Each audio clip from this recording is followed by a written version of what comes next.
Genesis 8, this is the chapter where we see that Noah and his family's been through the flood and the ark has come to rest on Mount Ararat. The Lord's told them to come out of the ark. And they begin to worship God and build an altar. Then we find out in verse 21 how that the Lord made some promises to Noah and his family that he'd never destroy the world the way he did during the flood ever again. Look what he says in verse 22. He says, while the earth remaineth, seed time and harvest, and cold and heat, and summer and winter, and day and night shall not cease. I'm going to read one verse over in the book of Psalm, chapter number 74. Psalm chapter 74, verse number 17. Psalm 74, verse number 17. The Bible said, thou hast set all the borders of the earth. Thou hast made summer and winter. Now we read in Genesis in Genesis chapter 8 here in Psalm 74. And it's talking about the seasons that the Lord created. They told Noah after the flood that there was going to be certain things happen certain times of the year. He told him while the earth remaineth, there'd be seed time harvest, said there'd be heat, said there'd be summer, said there'd be day and night also. Said it shall not cease. Then Psalm 74, the Bible's talking about, where we read in verse 17 also, it's talking about that there'd be summer and winter. Now, if you notice, it's talking about winter in both of these verses. And that's what I'm going to talk about a little while this morning. Seems like the last few weeks we've really been in winter time. Been cold, been ice everywhere you've looked. And I want to talk to you for a little while this morning on getting ready for winter time. And you know, the winter, the seasons are something that God created, and He done that for a purpose. I mean, we have summertime and spring, that's our growing season. Then we have winter, it's sort of a time of decay, but winter has got a purpose to it also, I guess. You know, it kills a lot of things out a lot of times we don't need around during this winter time. And I want to look at winter time for a little while this morning. A lot of folks will say, well, God didn't create these things. A lot of these liberals will say, well, the world came into existence by a big bang. It did not. God created this thing. He spoke it into existence. The Bible said in Genesis 1:1, in the beginning God created the heaven and the earth. God created it, and He told us in the Word there would be seasons. So I want to talk to you for a little while this morning about getting ready for winter time. I know we've got winter in nature, but we've also got a winter time a lot of times comes around in our life spiritually. But I want to compare those two this morning in some ways as we get into this message. The winter time in nature compared to the winter time we have spiritually in our lives. And that's a dangerous time when it comes around in our lives, that winter time is. And you know, I got to notice in something, the Bible talked about spring, summer, winter, and fall, these different seasons. You know, spring, when we look at it and when it rolls around here in a few months, it's sort of a time of blossoms and blooms. It's a time that everything starts putting out. You know, it's a time that I look forward to. I look forward to springtime and fall. Seems like any more than any time of the year. It's more comfortable. You can do things a little bit easier. Then summer rolls around. You know, it's a time of greenery. A time everything gets green. Times that, you know, a lot of times even during that time it'll get dry, but it's a greenery time. Then fall rolls around, and it's a time, you know, that I guess we could say in a sense that nature really shows its beauty.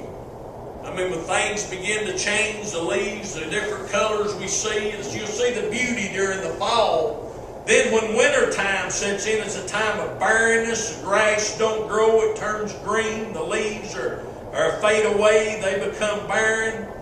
And you look at this word winter time, you'll find this word 13 times in the Bible, the word winter.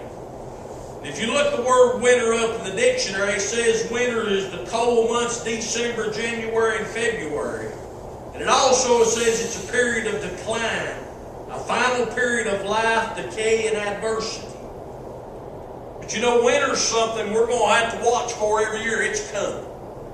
It may be a time of decline, a period of decay, but it's something that's going to happen every year in nature. And also spiritually, it's going to come our way sooner or later. Wintertime spiritually is. You know, those are times that I don't like. It's going to happen in our lives personally. It's even going to happen in the church life. There's going to be a wintertime come to your church sooner or later. So with God's help for a little while this morning, I want to try to compare the season of wintertime in nature to the spiritual state of wintertime that we're going to face from time to time. And I thought about this the last few days, and I was thinking back last fall. I believe it was one Saturday evening at the house. I was out working a little bit, got to noticing some things, got to noticing some squirrels running around, got to hearing them tromping around in the brush and stuff, and got to watching those little fellas. I was out there outside working that evening, and got to noticing it. There was one of them just kept coming back and forth picking leaves up. Filled his mouth full of them, had his paws full, got to noticing he wasn't eating them. But he kept going back up the tree where he lived at with those leaves, back and forth, leaves and little sticks. And got to watching him. He kept going to his nest. He was taking those leaves and those little sticks and stuff and patching that nest up. He was insulated. He was getting his nest ready for wintertime. I mean, these animals has got enough sense to know when that time starts rolling around, they start doing some things. Got to watching a few of those other squirrels. There was some acorns on the ground. Some of them was picking them up, carrying them back up the tree to the nest. They was getting ready for cold time. They was storing some things up in their little nest up there, so when the cold time come, they'd have something to eat. And they was insulating that nest up, so when the cold times come, they could stay warm.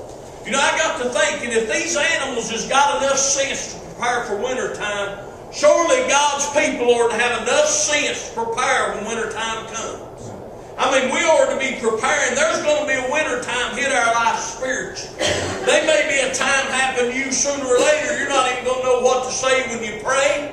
You're not going to know how to pray. You're not going to even know hardly how to fellowship with the other brothers and sisters in Christ. That's when these winter times comes, and we need to be preparing for them before they ever get to us. Now, these animals was getting ready, and you know, they were insulated. But when you start comparing these two, the winter out in nature and the winter spiritually, you think about these winter times that we're having right now in nature. It's a time of coldness. And man, it seems like the last few days, man, it's been, I mean, you can't even hardly stand it outside. It hurts when you get out in this cold like this. It'll hurt your skin. It'll hurt all the way down to the bone. And winter time's a time of coldness. You know, it's a time that people wear coats. They'll wear several layers of clothing. They'll wear long sleeves. They'll wear gloves. Even during this time when it's colder in wintertime, your utility bills is even going to be usually higher. I mean, you're going to burn more electricity. You're probably going to burn a little bit more fuel than you normally do. Going to cost you a little bit more money like that. I mean, during wintertime, it's a time of coldness and things change a little bit. You even watch these animals outside. They adapt to it.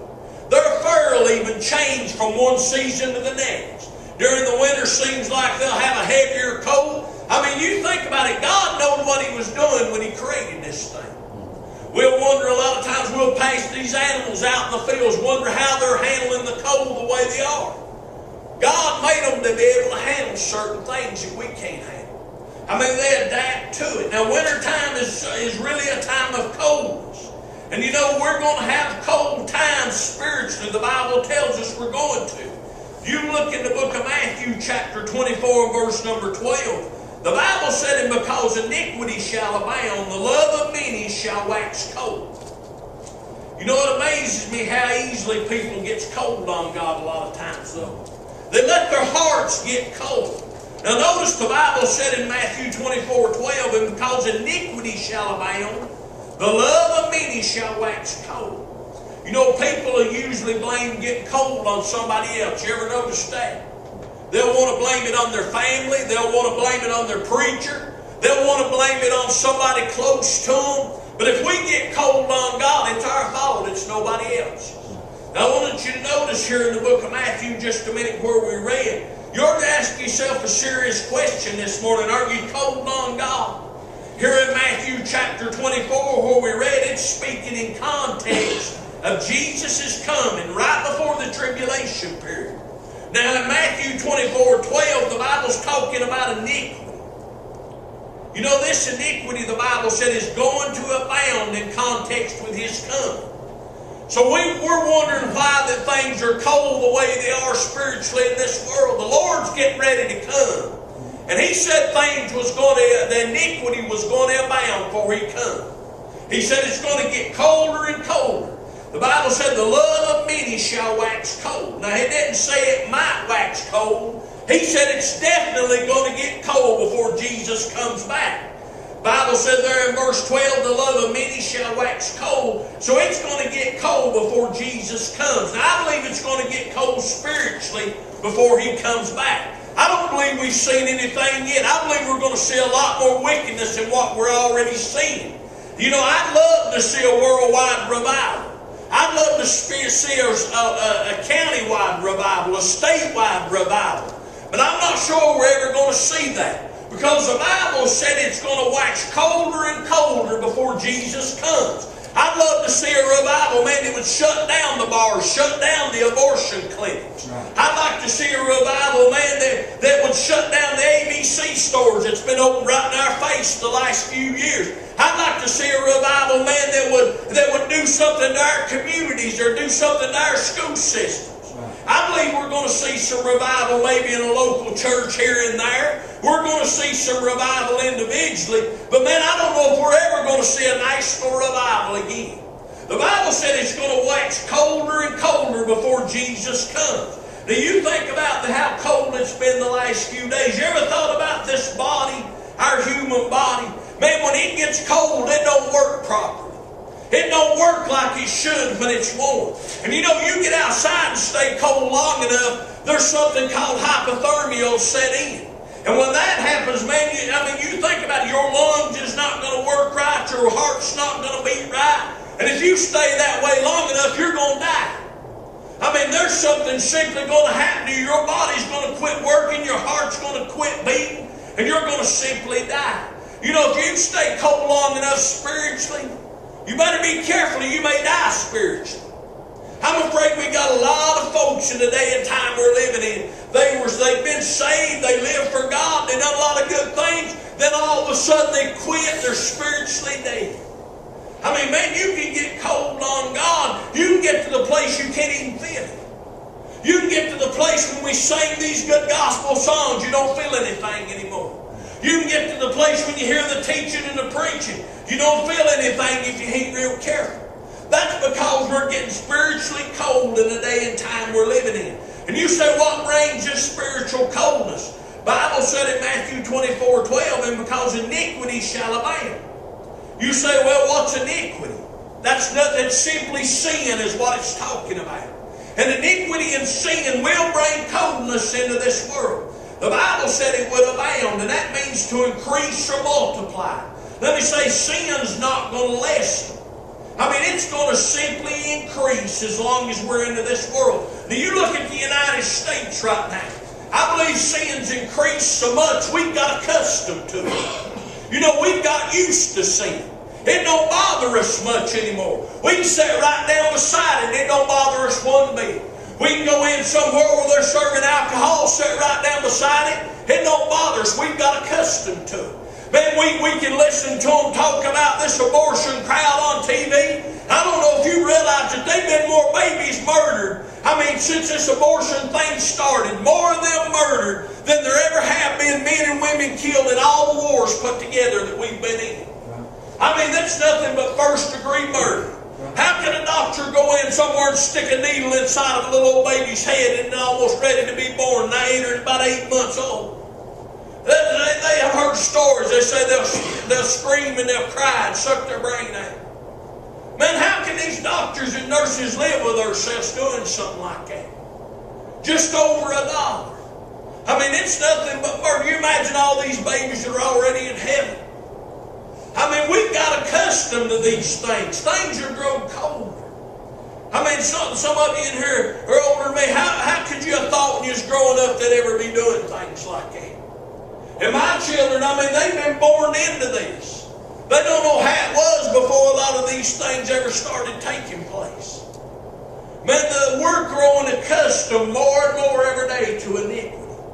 Romans chapter 5 and verse 20, though, there's an answer for this thing. You say, well, they sin on every hand. You said, man, their sin's going to grow and it's going to abound. But Jesus has got an answer. Romans 5:20 said, but where sin abounded, grace did much more abound. You know, there's grace where sin abounds. Man, there's grace for every sin that's ever been committed. Man, God's grace is great. It's merciful. You know, there's grace to be saved by, to live by, to serve by. Ain't you glad there's going to be grace to cross over by one day? Man, there's enough grace to save this whole world. We're to thank God for His grace. You know, you ever stopped and thought about we're living in such a cold world? This grace will warm you up if you'll let it do it. I mean, this grace will do more for you than anything else can. You know, God's grace is sufficient too. We forget about that. God's grace is sufficient for any problem that comes our way. So, man, we need to be preparing for this winter time, because winter time is a time of coldness. You think about something else that happens during winter time a lot. Winter time is a time of coldness, but it's a time of sadness too. You know, winter time or in nature, or that we've been looking at the last few weeks that we've been in, the winter time or the season we're in. You know, it's a time that people get depressed a lot. They get sad when it gets cold like this. You know, a lot of times people get cabin fever. People are cooped up inside. Can't get outside and do things like you normally do. I mean, it's too dangerous too. I mean, it's a time of sadness. They tell me during the winter time and times like this, the suicide rate goes up a whole lot. People commit suicide during these times. I mean, they get sad. They look around, it's so cold. People get depressed and give up. I mean, it's a time of sadness. You know, if you ain't real careful, we can get that winter time in our life spiritually. It'll get sad on us if we ain't real careful. We'll get to looking around, man, and we'll get depressed a lot of times the way things are going on. You know, if you listen to the news too much, it'll get you depressed. It'll get you sad. It'll get you down and out. They don't tell anything good. All they want to do is tell how many stuff to make people sad. You know, I don't know what we'll face tomorrow, what we're going to face next week. But there's one thing for sure. There may be somebody in this building, may not be today, may be tomorrow, the next day. You're going to sooner or later face a time of sadness spiritually. You say, well, what can bring this winter time of sadness on us spiritually? You ever stop and thought, man, how much sadness the death of a loved one brings upon us? You know, if somebody's saved, though, it's the best thing that ever happened to them. They're graduating to a new life with no more problems, no more sadness. But you know, spiritually, a lot of times the death of a loved one can bring sadness to us. You know, that's one of the hardest things a person can go through is to deal with the death. You know, if we're not careful during this winter, during this time, though, winter time will set in and we'll get so sad, it seems like we can't get over it. You say, well, how do you get through this winter time of sadness when death comes? James told us in James 4:8, he said, draw nigh to God, He'll draw nigh to you. So you know, if that time was to come your way in the next little bit or somewhere down the road, that winter time when death comes into sadness, draw nigh to God. And the Bible the promise said He'll draw nigh to you. He'll keep you warm. I know they ought to be mourning in death and sadness. But ain't you glad if we draw nigh to God, He'll pull up to us and we even have to go down and look down in the grave. Ain't you glad He'll pull up to you and we got to go down to that funeral home when it's unexpected? I mean, God can get us through these things if we'll just let Him. I mean, there's things in this building that some of you probably faced I've never faced. I've never lost my mom yet or my dad, either one. I don't know how it's going to be, but I know God's grace will be sufficient. I know there'll be sadness. There'll be a time right there, a winter time when it happens. I've got a boy back there. I don't know what it'd be like to lose him. I've got one that's already in heaven, though, and I know what it's like to go through that. One of the hardest things you'll ever deal with to know that you've got a child that's not going to live. But you know, man, they're in heaven today with Him. Best place they could ever be. You know, when this spiritual time comes, let God get in control of it. Draw nigh to God. You know, when this winter is coming, there's something else a lot of times. If you ain't real careful spiritually, that'll bring a winter time upon you of sadness. Death will do it, but you ever stop and thought winter's time a lot of times will come when that nest egg gets low? When that money begins to run out. A lot of times if we ain't real careful, man, it'll bring a sadness to us wintertime spiritually. You know, we're living in a day right now, it seems like a lot of what brings us more happiness than anything is money, our pocketbook. And I know we've got to have it to live. You've got to have it to survive. We've got to get out and work and take care of our family. But it seems like when that money gets down, our joy a lot of times seems like it's in the stock market. Or it's in our billfold, or it's in our pocketbook. But you know, we don't know what tomorrow's going to bring. What are you going to do, man, when that layoff maybe comes? What are you going to do when they come and tell you that plant's going to close down? I mean, and that money gets low. We're going to get sad. We're going to get mad at God. Or we're going to draw nigh to Him. I mean, that's a time, a lot of times, that we really get sad. You know, I believe we're dependent on our pocketbook more than we are God anymore. You know, we need to stop and think and realize where that money come from to begin with. Who give us the strength to go out and work for it? Who give us the strength and give us the opportunity to have the job we have? It's God this morning. You know, if we ain't real careful when these things happen, when that money gets low or the job may not be as picked up the way it was, you better be real careful and let God have a handle on that thing. Or there'll be a winter time of sadness come into your life spiritually. Philippians chapter 4 and verse 19, the Bible said, "But my God shall supply all your needs according to His riches and glory by Christ Jesus." Psalms 37 and verse 25, the Bible said, "I've been young and now I'm old. Yet I've not seen the righteous forsaken, nor his seed begging bread." You say, God promised He won't forsake us. So when that winter time comes, just look up. God's going to take care of it. God knows how and He knows when to step in. You say, what should I do when that winter of sadness comes?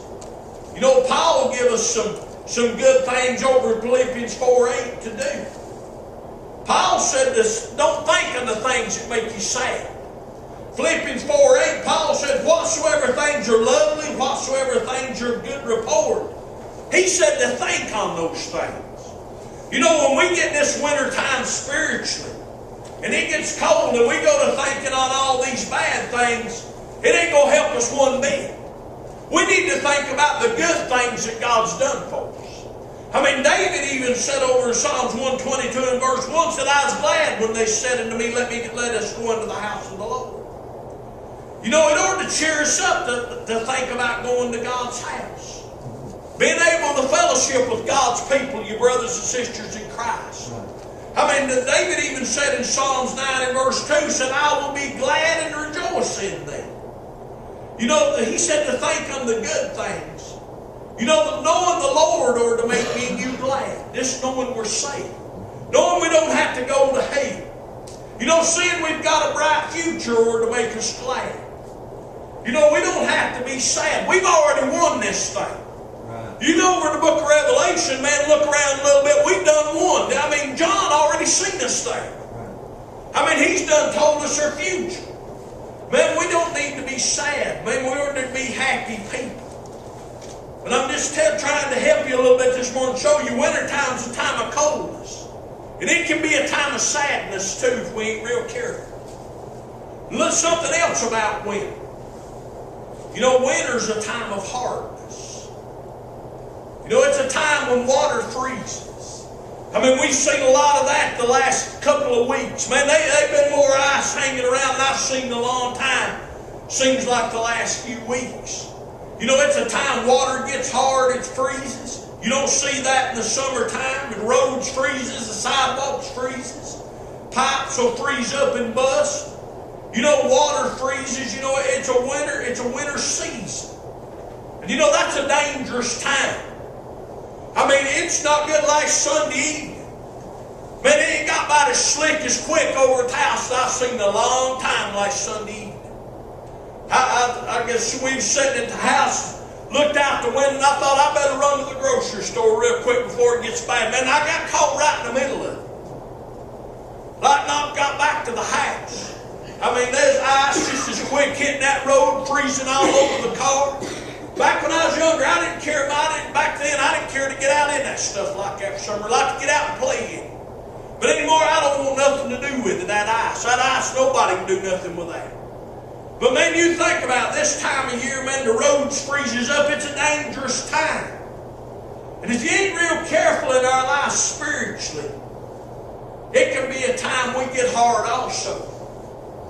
I mean, you can get sad, but you can get hard. I mean, there's a lot of folks, good people, I believe, got hard on God. And I believe that's one reason we're not seeing people saved like we used to. We're seeing folks get hard and turn and walk away from the house of God. Now, I'm talking about even saved people a lot of times will get hard. They'll let their heart get hard on God. You know, hardness is something, man, that'll come to us spiritually if we're not careful. You know, there's times in our life, you know, when that just spiritually gets hard, it's going to be hard to pray. And there's going to be times that it's going to be even hard to serve God at times. I've been there. I know what I'm talking about. There's times that it's going to be even hard to go to the house of God. There's going to be times you may not even want to be around anybody else serving God. There's going to be times it's going to get hard. I mean, there's times around the house of God that the church has problems. And it gets hard for everybody. So, man, we need to be careful when this winter time sets in that we don't get hard. I mean, there's problems we have no control over. But you know, Paul said something over in the book of Timothy. Paul said to endure hardness is a good soldier. So we need to endure when winter time sets in. You know, a good soldier had to endure a lot of things during war. Man, they had to endure heat a lot of times, had to endure cold, had to endure the enemy coming at them. And you know, we got an enemy that's going to attack us on every side if we don't watch. Bible said he acts as a roaring lion, and that's the devil, it's Satan. He's going to attack who he can anytime he gets a chance. Paul said to endure hardness is a good soldier. I've heard a lot of folks say, well, I'm getting to the place in my life, I just don't know how much more I can take, how much more I can. And I believe if you'll be honest, about every one of us has been there sometime or other in our lives. Man, I've seen times in my life, so I wonder just how much more of this you can take or go through.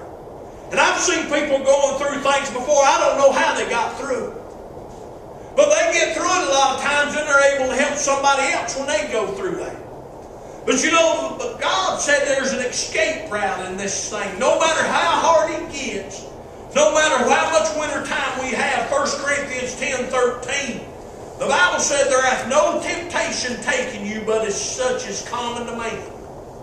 But God is faithful, who will not suffer you to be tempted above that you are, but will with the temptation also make a way to escape, that you may be able to bear it. So when winter time comes, there's hope, there's an escape route. Man, there's a way out of this thing if we'll just look around. You know, most people don't look for that escape during winter time, though. They indulge in the things that comes into their life. But man, we've got to endure this thing and then escape. So there's going to be a time of coldness, a time of sadness, and a time of hardness also. But you know, winter time's a time of something else. So winter time's a time of aching and hurt.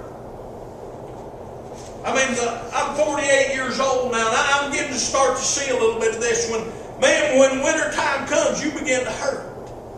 Especially if you've ever had any broke bones or anything. Man, I've got some arthritis in my hands in different places. Man, when this cold weather sets in, man, it begins to hurt. It begins to ache. And these others in here knows what I'm talking about. I guarantee you, the older you get, the more you're going to find out about this. You know, when winter time comes, it's going to be a time of pain. You know, when these things happen, we get to looking for something. Oh, we get to looking for spring. You know, winter time sets in. I mean, we begin to hurt a lot of times. Paul said over in Romans 8, verse 18, he said, "For I reckon that the suffering of this present time are not worthy to be compared, which the glory shall be revealed in us." You know, we may be dealing with some suffering and pain right now. But Paul said it don't compare to what's out there ahead of us. Paul said you need to look forward. Today's going to be a day, man, that's going to be full of glory. You know, when that pain sets in down here and it sets in or all around us, we ought to not make everybody else around us miserable, though. There's going to be times pain's going to sit in on us, but we ought to not make everybody that comes around us miserable. We ought to look toward the glory side of this thing. Because, man, we may be hurting now, but there's going to be a better day ahead. There's going to be a day ahead, man, there ain't going to be no more winter time. There's going to be a day ahead, there ain't going to be no more going down to the hospital, nursing home, or funeral home. Because, man, there's a springtime ahead. There ain't going to be no more hurt. You look at also during this winter time. There's something I was thinking about the last day, too. Winter time's a time of laziness a lot of times, too, though. You ever stop and thought there's less to do in the winter time? Seems like they are in the summertime. Especially around the house. You don't have the yard work like you do in the summertime. You don't have the mowing or a lot of the things you normally have to do outside. Seems like in winter times, a lot of times some people will get lazy and they'll get slothful. And you know, spiritually we can get lazy also if we ain't real careful. You know, that's where most of us, I'm afraid, is at a lot of times is spiritual lazy. But the book of Galatians chapter 6 and verse 9, the Bible said, "And let us not be weary in well-doing. For a new season we shall reap if we faint not." We need to stay busy and not get lazy on God. You know, it can be a time of laziness, but winter time's also a time of laziness, but it can also be a time of barrenness also. You know, it's a time that when you look around right now, trees and bushes during wintertime, they're not bearing anything. They're not growing. They're not got any leaves much on them. It's kind of like a temporary time of death or a temporary form of death during wintertime for these trees and bushes. They're not being fruitful. They're doing nothing. They're not producing. You know, spiritually, we can get lazy like that, and spiritually, we're not going to bear anything if we ain't real careful. I mean, you think about it during wintertime. Romans chapter 7 and verse number 4. The Bible said that we should bring forth fruit unto God. You say, well, how do you produce fruit during wintertime? You got to get close to the fruit bearer. You got to get close to God and stay warm, and we can still bear some fruit. You know, I was thinking, looking out in the woods there above the house yesterday. Looking out the window, it's too cold to get out and do anything. Everything dead out there. I got to thinking, wouldn't it be good if you went and walked around out there in the woods, you looked, seen all the trees and all the other shrubs out there, all of them's pretty much barren and dead. Wouldn't it have been good to maybe look and see one right there that was still barren? Hey, wouldn't it be good to look around and just see one church during winter time or just a few people still bearing something? During that winter time, still bearing fruit.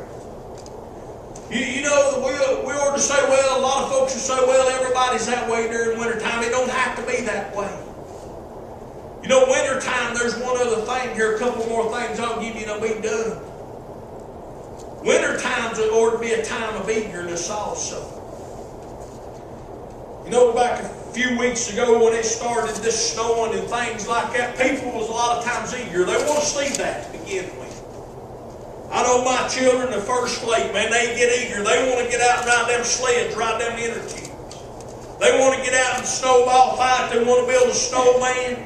They're eager to see that snow. But then it seems like a few days or a week or two, they kind of get tired of it. They want to see it end. You know, I like to see a good snow to begin with, but it seems like I get tired of it pretty quick. Get tired and get eager to see winter end. You know, when winter comes in our lives, you know, we ought to be eager spiritually when that winter comes. We ought to be eager to see it over with. You know, during the winter time, it's cold right now. We'll go out here in a few minutes out in the parking lot. It's going to be pretty cold. We're eager to get in the car. We're eager to see it get warm. I like seeing that sun shining this morning. You know, I was thinking there last night, man, they ain't but maybe we've got February and March left, the worst of this. We're to be getting a little bit eager because springtime's coming. I mean, we know this ain't going to last forever. It may be cold outside right now, but there's a springtime coming. Things are going to start budding. It's going to get warm. Things are going to start happening we want to see happen.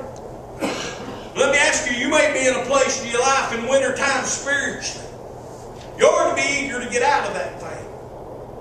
You know, if we pull up to the fruit bar, we'd endure this thing and get up where God's at. It won't be long, we'll see some springtime. You remember a man by the name of Job? You know, we preached on Job here a while back. Man, I don't know if you'll find anybody in this Bible or anywhere else that went through any more wintertime what Job did. I mean, you study Job's life. Job had it made. He's the wealthiest man in that part of the world. Had everything. Had more cattle, sheep, oxen than anybody did. Wealthy. Had probably more money than anybody in that part of the world. And no matter one day, lost everything he had. Lost all his children. Lost all his stock. Everything. I mean, could you imagine going through that? I mean, being on top, the next thing you know, it had to be a wintertime. He had to start maybe getting a little bit cold, but the Bible said he still worshiped God. You know, during that whole time, Job had them friends that just beat him down, beat him down, beat him down. But Job kept looking for something. Job, man, knowed there was a wintertime spiritually hitting him, and he knowed there's a springtime coming. Because you know, when Job came through that, Job had twice as much as he ever had. God blessed him back with more children, more than he ever had. Blessed him back with more cattle, more animals than he ever had in his life. He endured the hardness during that time, and God blessed him for it. You know, we may be living in a world right now that iniquity is going to abound. We just need to look ahead, because there's a better day ahead. But there's a day that Jesus is going to step out. There's a day He's going to sound that trumpet, and then there's going to be a shout. He's going to say, come up hither. And man, when all that happens, my mind can't comprehend this. My mind can't comprehend, man, we're going to be changed in a moment, in a twinkling of an eye. That quick we're going to be like. We're going to be changed. This mortal's going to put on immortality. I mean, you think about it, man, we're walking around in an old body right now. It's going to hurt and ache, but we're going to have a body that'll never hurt ever again, because we're going to be like Jesus. Maybe winter time right now, but just look up and get eager. Springtime's a coming. You know, nothing could better happen to the church or a saved person than him step out right now. You know, we say we want to go, but how eager are we to go? I mean, he stepped out. Every problem we got, he took care of right now.